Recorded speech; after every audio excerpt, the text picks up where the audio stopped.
To measure a polygonal area, click the Polygon Measurement button in the Show Measurements submenu, accessible from the toolbar, or by right-clicking on the image. Next, click around the area of interest to place the vertices of the polygon.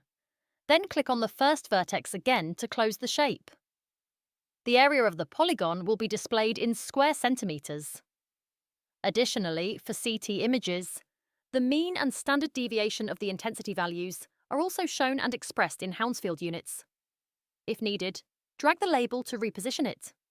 To adjust the measurement, click on it and drag one of the polygon vertices. To move the measurement, drag it to a new position. To remove the measurement, click on it and press the Cancel key.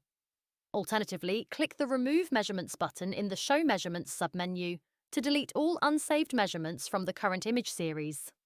Unsaved measurements remain available only for the duration of the session.